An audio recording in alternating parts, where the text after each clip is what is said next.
Hello. So far we had looked at internet in general. We looked at edge view, core view. We also looked at basic networking tools like Netcat, WireShark, Ping, NC, SSH, etc. We also had a basic study of IP addresses, subnetting.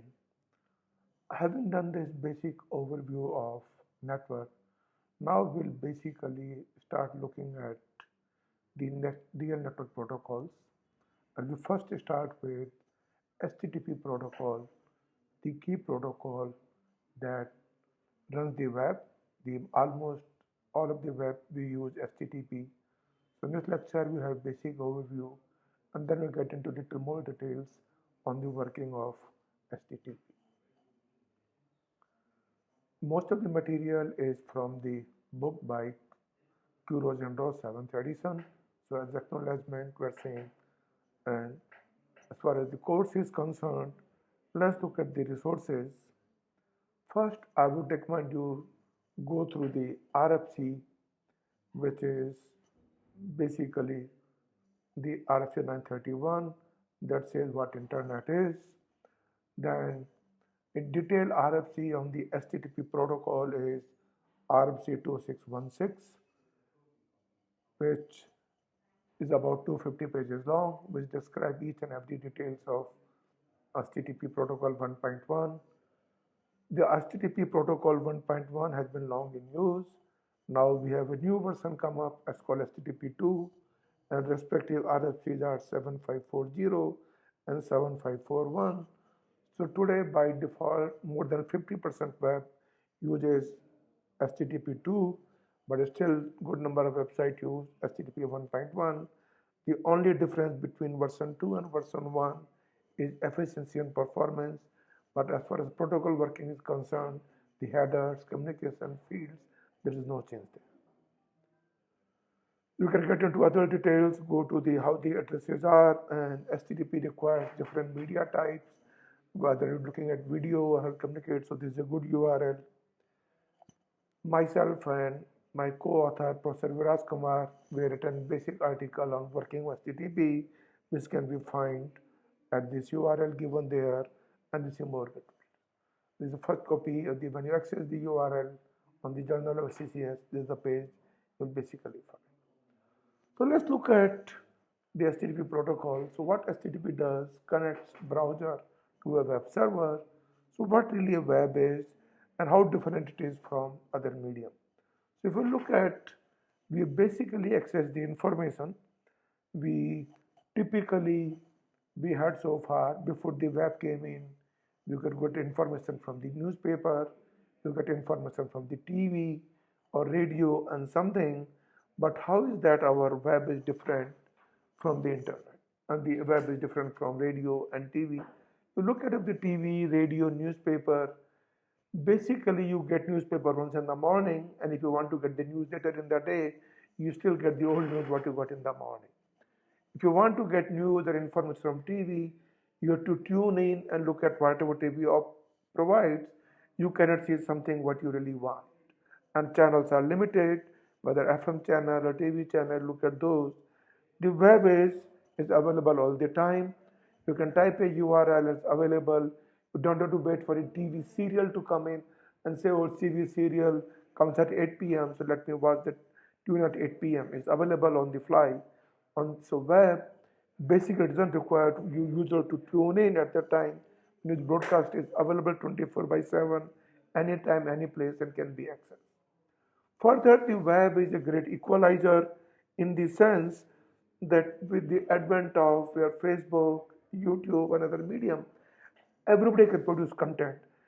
Previous time when it was newspaper, TV, and radio, there are only few people, a few entities, a few agencies who used to create the content. But now, every user on the internet can create a content, and if people like it, you could become a celebrity overnight.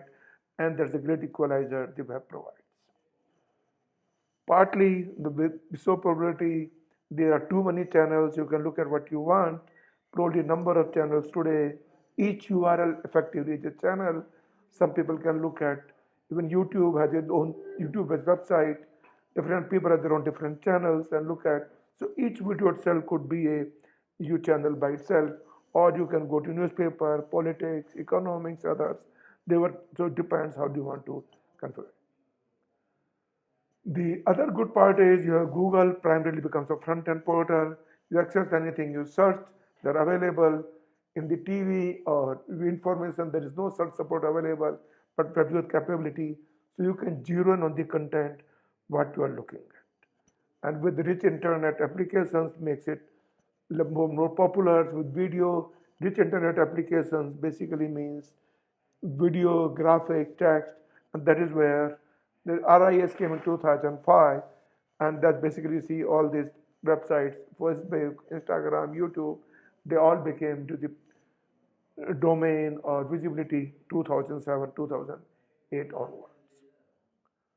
So, as the first exercise, just to understand and differentiate between web and the underground information channels, I would suggest list out some radio channels that you watch on TV at least for 5 minutes, or which are the radio FM channels you hear for 5 minutes, or which are the TV channels, make a list.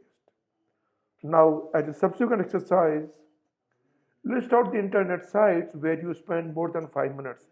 It could be a YouTube, it could be your Instagram, or it could be your news website, or it could be even looking at Coursera, education website, your college website. Look at those.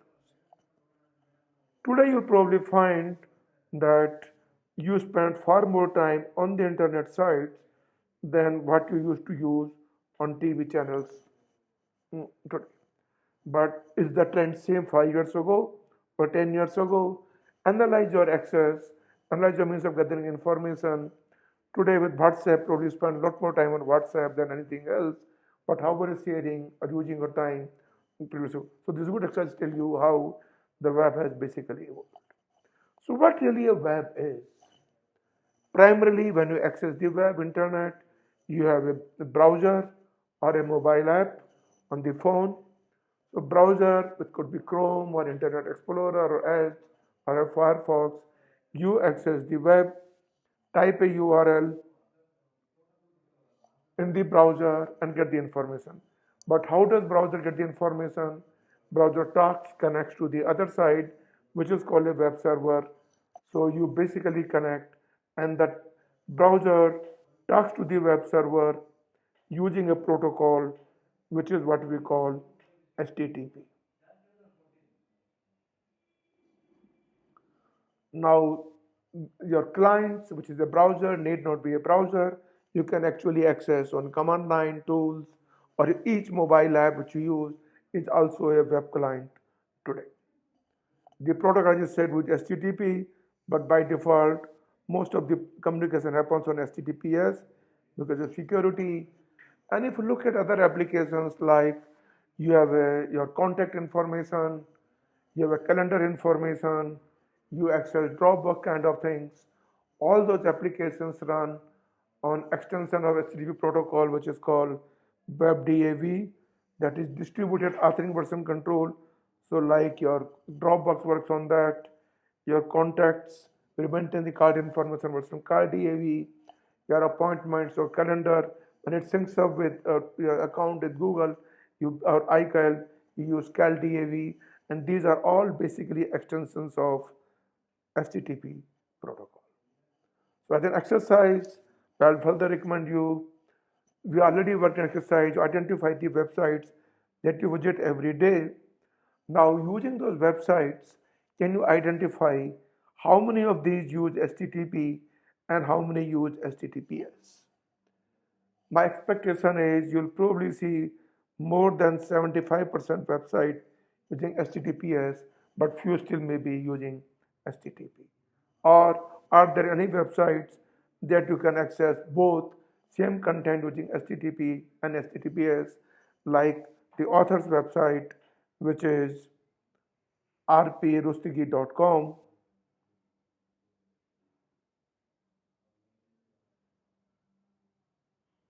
You can access on HTTP, HTTPS both.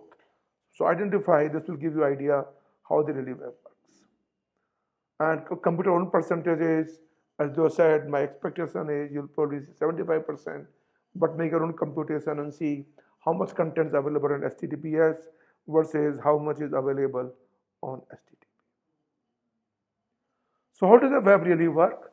A very, very simplistic view. We open a browser, type a URL, and get the content. So what is that we get? So web page when you get is basically consist of number of objects. The objects was basically HTML file.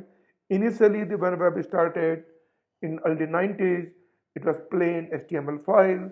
It got enhanced with images, and now we have an interactive Java applet.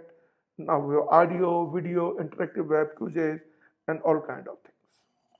So at the core of it, if you look at your web response when you get a web page, it's still a base HTML file, and inside it you have a number of objects, and we'll in the course when we look at this, we'll basically discuss, analyze how does the contents come up, and we want to look at the how the web pages are built.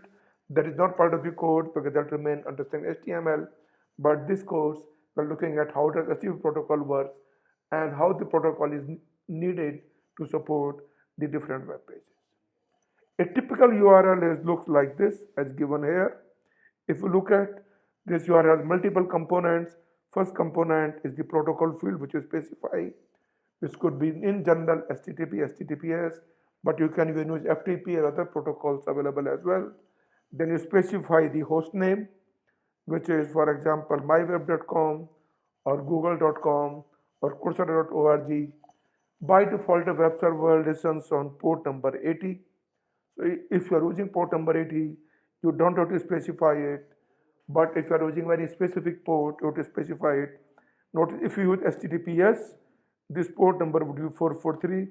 So factually, this URL is wrong because HTTPS by default listens on 443, but you can configure a web server to run on 80 or any other port or other port 8443. So when you deploy your own typical local website on a local system to test it out or private, you might be seeing a port number 8080 for HTTP and 8443 for HTTPS.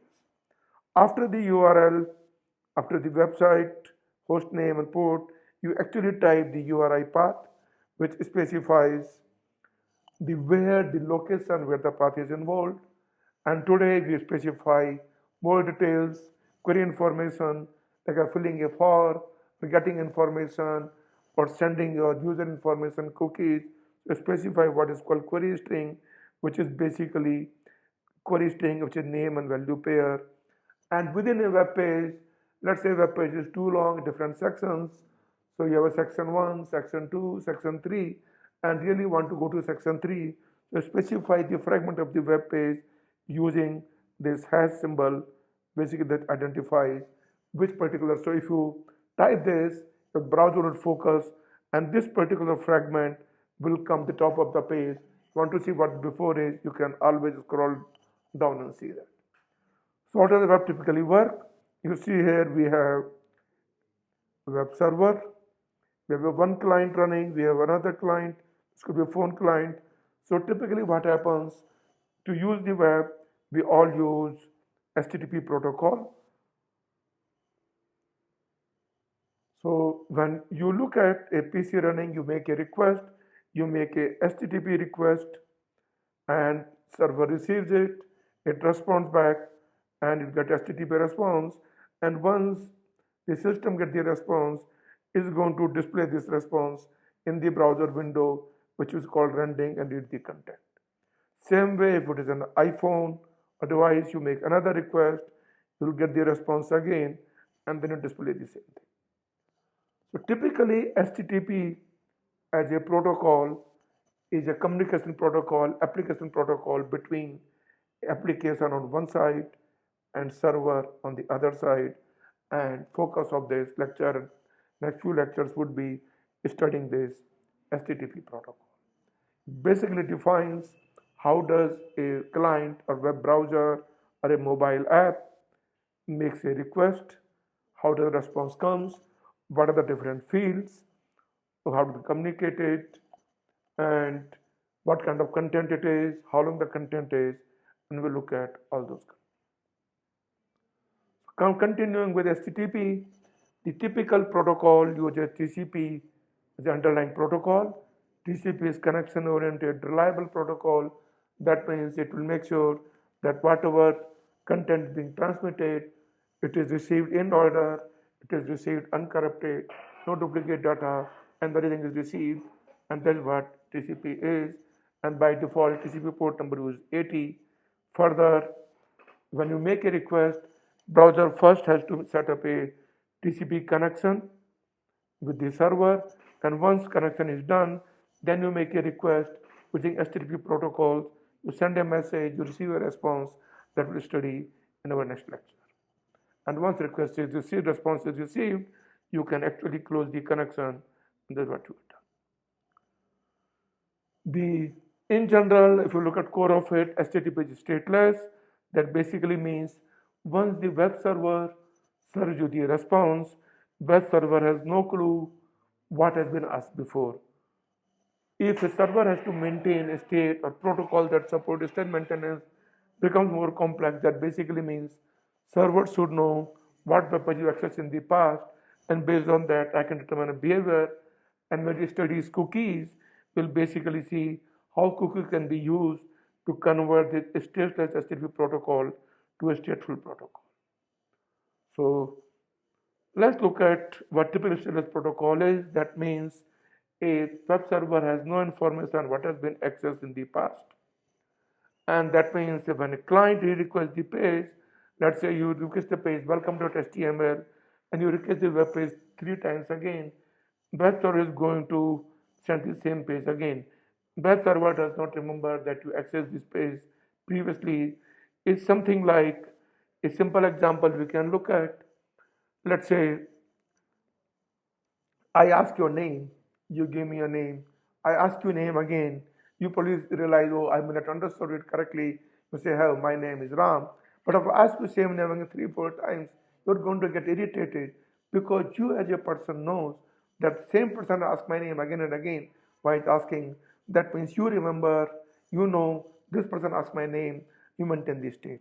But to a new person, if somebody asks a name, you'll give it again. So a stateful protocol is essentially you remember what has happened in the past, you maintain the information. If stateless protocol is you do not remember what in the past and you treat the request and make a response to the request the moment it comes in. That's what stateless protocol is. So again, as an exercise, I would suggest look at the websites that maintain state. Have you ever noticed that when you access Google, first time you access Google in the browser, you enter a username, password, maintains. Now you close the browser, even shut down the laptop, power on the laptop again, open the browser, type gmail.com, and you see your whole email is displayed without asking username password. So how does Google remembers that is the same user? That's what we study when we use cookies. So it's an information maintained which is called cookies will maintain state. But identify the website like Google, Facebook. Are there any websites that gives you content right away? Typically, if you look at any of the bank websites, they want to imply some level of security. So once you log out, they ask you to log in again, and they will not give info. But once you log in, as long as you're logged in, they remember who you are and they give the information. So identify the website that we use, that maintain the state. So typically, if you look at the history of HTTP protocol, HTTP was meant to serve content. The first protocol was unofficially called HTTP 0.9, which was only to contains you make a request and get the web page and nothing else. Then we had the HTTP 1.0, so which has basically kind of documented, but 0.9 was not documented. It basically was a simple client server. You make ASCII request, runs on TCP, you get a response, and then you want to display to that. And primary focus was to transfer HTML content. And when you make a request, protocol would not know whether it is a HTML page or it is a video or an audio or a graphic, something of that kind. And once the request is served, that is the connection would be closed, and that is what HTTP was. There is no extra information about the URL, as I said, whether you are accessing a text or HTML page or a graphic. It is the client that has to determine what kind of content it is and then render it accordingly. Then we got HTTP 1.0. The primary changes were introduction of metadata.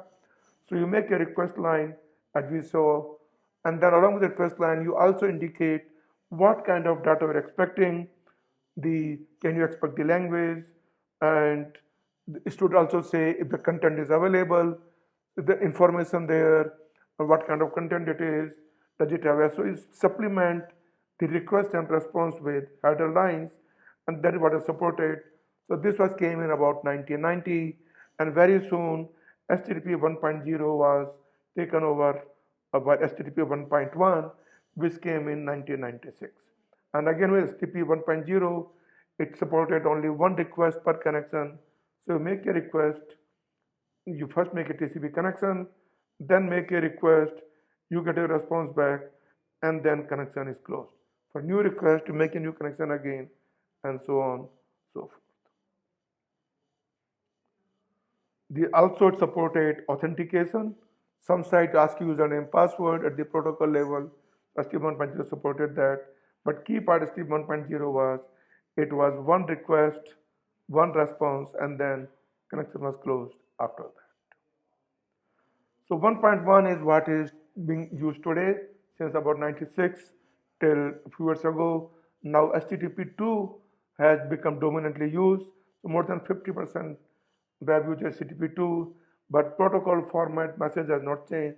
What has changed is only the efficiency. So sorry, it is a wrong mistake there, not 1977, it was 1997, whereas RFC 2616, current standard HTTP1, came in Jan 1999. And it has a lot of optimizations in terms of performance delivery from HTTP 1.0. Primary was notion of keep alive connections. That means once a TCP connection is established, the same connection can be reused again and again, because for each request, if you need to set up a connection, it will be overhead, and we study more in details when we will study persistent versus non-persistent connections. Then we study how does the performance works. We can even do chunk encoding transfers, like I'm downloading an image. Typically, the web page, the browser would display the whole image the only after the whole image is obtained. But let's say image is a 1 megabyte, slow link, and it takes 30 seconds to download. So 30-second web page would be empty, and you see maybe a net is hanging something. So to overcome that, you can basically server can say, look, I'm transferring the image in a chunk way. So as and when you receive the chunk, so display the first top portion 10%, then remaining 10%. So image is sent in chunks, and as and when each chunk or fragment of the image is received, it displays that, and that gives you better user activity, better user support. I can even get a byte range. Let's say I have a web page and I want to get content on, let's say web page contains of 10,000 bytes, but I want to get a content from byte number 2000 to byte number 2500, then I can specify that and get that content using byte range. So this kind of enhancement to improve performance and get the stuff were done. It also supported more caching mechanism. Another feature supported was pipelining. That means I can make multiple URL requests even before waiting for a response. Even though standard protocol supports the pipelining feature, but this never took off in the web. And today, so pipelining not being used in HTTP 1.1, but HTTP 2 does use the pipelining. It also supported language negotiations. Primarily it was English before, but now you can say I want to see content in Hindi or a local other language, another Indian language, or European or French or German or Kannada. It supports that. HTTP 1.0 Prime, there's no language support. And that the still we had performance issues, and what determined the research engineers from Google determined we institutes to think that to get better performance we can increase the bandwidth and get a better response, but find out that beyond a point it is the latency of the access, which we remember initially we discussed the few kind of delays, the propagation delay, the transmission delay, the queuing delay and processing delay. So latency primarily is propagation plus transmission. It is the latency that determines the performance and not the bandwidth. So basically, if you can reduce the latency and may higher throughput, you get a better user experience. So whole focus on HTTP2 is given that how can reduce latency and what could be done at the protocol level to improve the performance. So HTTP2 is without changing any semantics of the header protocol fields, can we do something to improve the performance? And that is what HTTP2 is. Other requirement is because all it shouldn't require any application to change because current applications may be communicating some headers and like your interactive applications, the JavaScript, your Java web servers or your enterprise web servers or your Tomcat, Java server pages, active web pages, we shouldn't require to change any application, web should still work and that HTTP. So all we need to do is without changing my core application, I can just enable my web server to use HTTP2 and I should be still able to work, access the web part of it. And any upgrade to web server application should be transparent, web should work. So focus of HTTP2 was just to improve the performance. So here in the summary we discuss how did the web started, what a web page is, you have a client and a server. It basically HTTP at the core is stateless protocol, user specifies a URL, we discuss URL in 6 component, the protocol, the host name, the port number. So look at the URL structure. First is the protocol, then we had the host name, port number was optional, then we had the path, and then we set query string and with many parameters, and then we set in after query string even the fragment ID indicating which particular fragment we want to access. After the URL, we'll look at the 3 different versions starting from 0.9 which is unofficial to 1.0, default to become 1.1 which is long in use, and currently is 2.0. That's what we studied. Next lecture we get into more details and look at what the protocol field and how the HTTP works, what different protocol fields are, and can we analyze on that part. That is what this basically is.